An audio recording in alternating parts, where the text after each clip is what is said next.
aware of the happenings at the capital here. So he's going to speak to you with regards to his stance on the removal of the speaker. So, Honorable Goshua, welcome to the press. Well, thank you. Thank you very much. On yesterday, most of you witnessed an incident at the Capitol building amongst lawmakers. And prior to that, we have already drafted a statement to state our stance and what actually transpired. Most members of the press engaged me, and some family members asked why my signature was placed on a resolution to remove the speaker. And so I issued out a statement on yesterday, and then I will read it further so that you will have an understanding of it, and then we can take your questions. So on yesterday we said, ladies and gentlemen of the press, of recent you may have heard of a plan to have the Speaker of the 55th Legislature ousted from the position. Hence, a resolution was drafted to obtain the required signatures of lawmakers to effect the removal. We were informed of the number of signatures being raised, but could not ascertain nor verify the number.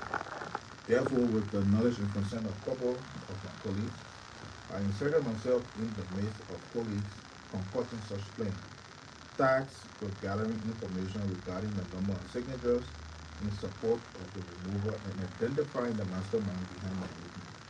My role in this matter was purely investigative, intended to collect information on behalf of the Speaker. It was not meant as an endorsement to the effort to proceed. As a duly elected representative and member of the House of Representatives, I hereby formally rescind my signature from the resolution seeking the removal of Speaker Councilor J. Kennedy Kofa with immediate effect. Having accomplished the task, I have the understanding of the circumstances surrounding the resolution which necessitate this immediate clarification. Upon completing my inquiry, I came to realize that the push for Speaker Kofa removal was largely in response to his bold stance to commence the audit of the House of Representatives marred by bribery. This is a significant development because such an audit has never been conducted for as long as I can remember. The proposed audit, which aims to promote transparency and accountability within the House, has clearly generated resistance from certain quarters, and I now understand that this resistance is the primary basis for the resolution to remove him. In light of this revelation, we as lawmakers in good conscience should not support any effort aimed at stopping such an important and necessary step toward good governance. Speaker Kofa's proposal to audit the House is an unprecedented move towards ensuring the people's representatives are accountable for those they serve. Therefore, I want to make it unequivocally clear that my signatures were never intended as an endorsement of any action aimed at opposing these reforms. Speaker Kofa has demonstrated exemplary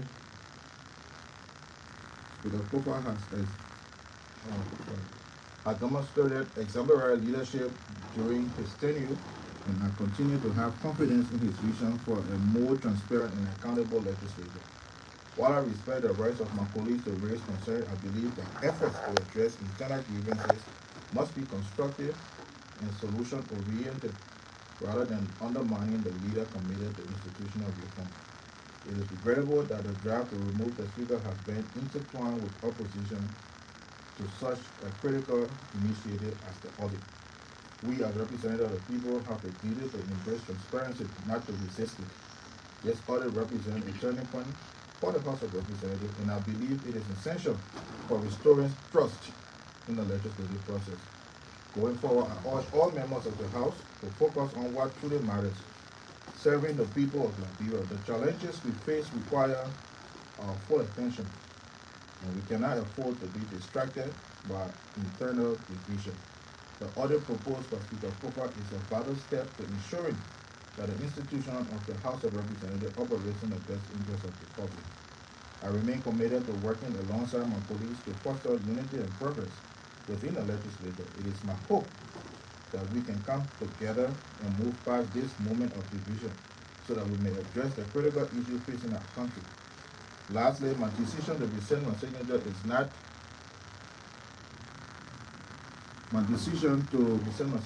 is not just about clarifying my position on the resolution, but also about affirming my support for the much needed reforms which the corporate has introduced. I stand in support of accountability, transparency, and I believe that the proposed audit of the House of Representatives is an essential first step toward building better future for Liberia. Thank you. Okay, so we're going to take few questions, and we recognize Martin. Okay, my name is Matt Mgonfia and I report for New Republic newspaper. Having done the reason you went into the crowd for, can you tell us who provided this money that is being dished out to lawmakers? So I went in for a purpose, and I got a report that has been submitted to the speaker. When he comes, the report has been submitted to him, and he will be charged with responsibility to avoid my findings. Just a follow, so you cannot tell us who gave that money.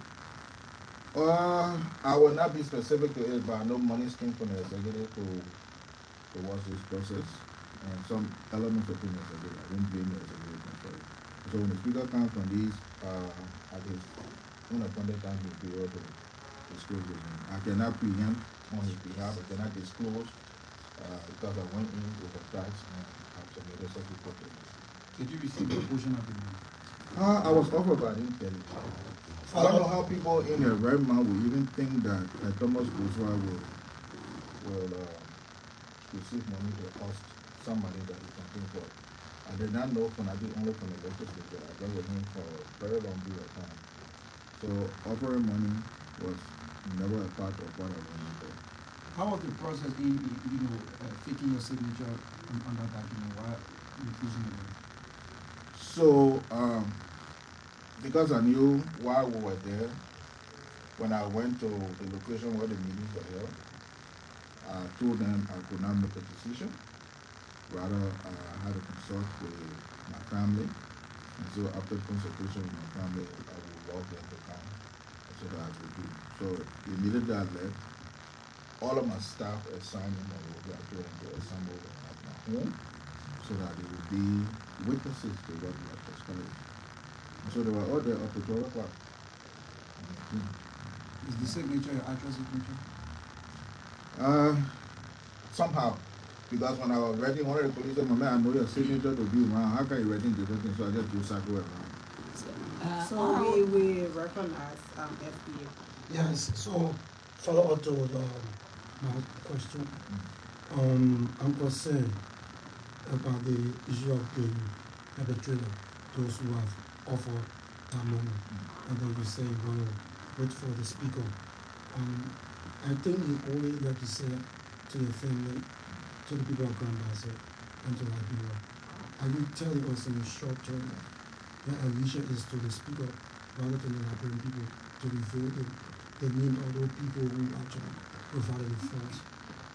It is because of the people of Liberia that we went in to find out exactly what has happened. And I would not want to jump before the speaker in any of that. Like I said, whatever we gathered, we have formulated into a report and have had it submitted to him. So when he comes, he will be able to address it. I don't want to speak on before him, but yes, we did find out who were the masterminds behind it and how monies were being dispersed. Okay, so Although I would like to know how can you describe the action of your colleagues who wanted to remove this? Well, it's just unfortunate. People have differences, people have misunderstanding, people will go at one another for so many reasons. But to target the removal of an individual because he wants to institute reform, that should be beneficial not just to the legislature but the entire country, because whatever money is being spent here are taxpayer money that are being paid to us, that are being used to run the legislature. And we need to be held accountable to a transparent manner. And so if such reform are being instituted and people have issues with it, and because of that we want to maintain the same way that we've been going on, it's just unfortunate, and that's my disappointment. So you feel secure in terms of your security assistance? taking into consideration you went through a process and then you passed now? I did not go into BASA. I was never a part of it. I just want to gather investigative report or certain things. And now that we know, yeah, my security is at stake, but I think the issue that transpired here has the propensity of destabilizing our country even further. If the legislative branch is not working as it should be, the functions of the executive will be stalled. There will be nothing happening here. And before you know it, it might escalate to other sectors within the country that will cause a stalemate. And so because of that, we needed to stabilize it. And now that we have gathered the pieces of information, we thought to share it with those responsible to take the appropriate action to safeguard our country. Now that you completed your mission, is it that you are afraid, or is it that names that you gather are big names that you don't want to call, or what are you holding back? So like I said, I will only rely on the speaker. When the speaker comes, he'll be able to address these things, and whatever report of person he will be able to address to the public. I went in with simple tax. I completed it, and the report has been submitted. We await the decision of the speaker, how he go about it. Somebody asked about my security. Yes, I'm very concerned about it. But we are all doing the work of the Nigerian people. So we will not be thwarted. The fact that we are within this political arena, there are a lot of things involved with it. And so we are prepared to send whatever we can. So it's not a case of where our speakers over set on a committee to do an investigation. It's about you trying to go into a personally and making the Liberian people know that you are being exempted and coming up with this press conference and taking a signature. See my signature I fixed this is actually inappropriate. I feel that I went there to do maybe a spy, but now I'm seeing the news of the people. It's kind of like you're afraid of those people involved and you want to use the speaker. You know, the speaker is the head of this branch of government, and he is the arrowhead.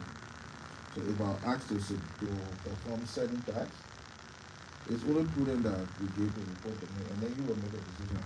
I'm available at any time, so if he says, look, let's go ahead, let's divulge the information to the public, we'll be able to call you back here the same way you are here, and we'll be able to talk about it. It's not something that we are shying away from it. It's just out of courtesy and respect to him that we were asked to do certain things, and so when the report is submitted to him, he will give the direction on how much to do. What mean by certain tax? Because I don't know. I just went to a meeting, we signed, and it means certain tax. Like I said, we did not know, we could not ascertain how many persons. When we were having the discussions on Monday, somebody came and said 40 persons have signed. Another person came and said 29 persons, the number is 29. Another person said they are 35. And so I told a comedian and a doctor, I said, look, what I'm hearing, the number is at 35. But we cannot independently verify it. And so the speaker asked, look, I told him within an hour's time, I would have gotten the exact amount of persons that have signed. Unfortunately, the hour came and passed. So when he asked me, because how far gone with the verification, I couldn't say anything. So I went down to Representative Ellen Ato Rep and Honorable Dixon Sibo. Fortunately, in that, when I received a telephone call, and then I told her that I had to leave or go in, it's a meeting penny, and we needed to go to verify exactly how many persons have signed. And so with their consent and knowledge, I left the money. So just for clarity, lastly, you signed the document but did not receive cash. Yeah. A lot of your colleagues are saying the prerequisite of getting the money was signing. In your case, you signed but you did not receive money. I did not receive money. I won't have to worry about it. The money was offered, but like I said, I went in with permission. And my conscience wouldn't have served me right to receive money, knowing for a while that it was not my intent to do so. And I went in to gather pieces of information, investigate, and come back and report. My conscience wouldn't have served me if I had taken money. It would have been that, oh yeah, I took money to the next speaker. And that was not what we were doing. why you think the Deputy Speaker will be the one galvanizing members here during the speech? Why do I think so? Did I say the deputy speaker of organizing people? Also, one last question. We take Randall and one last question. And so, Honorable Goshua, good afternoon. I'm concerned when you keep claiming that your colleagues want to remove the speaker because of the reforms that he's making here at the House of Representatives, particularly with the issue about auditing this branch of government. Why do you think your colleagues who want this getting of this branch of government to be a reform one? So, I'll go back in history. You know, sometimes when I was 54, I used to be a part of the Independent Legislative Caucus. And we were opting for reform and rebranding the legislature. Unfortunately, our presiding officer did not see it as that, and he thought that we were targeting his leadership, and it was misconstrued to the president of the Republic that these people only want to fight CDC, even though we have seditions among us, but he thought that we were fighting the agenda of George Weah. Paramount amongst those things that we said we wanted to do was to have the House of Representatives, in total the Liberian legislature, audited, because we're receiving monies from government and we need to account for it. Sometimes whatever monies were being allocated in the budget for us will exceed the budgeted amount astronomically without any kind of reason. Our committee is responsible to give us report, to how they report to us on anything. So monies were being spent and we don't know how it was being spent. We are not accountable. We don't make report even to colleagues. And so we thought to institute that. Unfortunately, we did not achieve it. And so this time, when we agreed to support Honorable Kova, paramount on his agenda was to audit the House of Representatives, because the influx of money, it was as though the legislature was being used as a transit of moving monies for whatever reason in reaching certain people. And so we thought that it has to stop. If our all must work in the best interest of the Liberian people, must be held accountable, must set in internal controls within the legislature so that we can be transparent in our dealings and be accountable to the Liberian people for whatever money is being transferred or passing through the legislature, being specific to the House of Representatives. And so when he agreed to that, we decided to commit ourselves to the process. And quite frankly, before he left recently, he set in motion the means to commence this audit. And unfortunately, it did not go down well with certain people in certain quarters, and we thought that the best way that we could plot the means of the audit is to remove him as speaker. And that is just unfortunate. And so now that we know the truth, and we have provided pieces of information, pieces of evidence to him, and when he comes to be able to make a best decision. So are you Okay, disappointed? thank you, ladies and gentlemen. Thank you for the interview.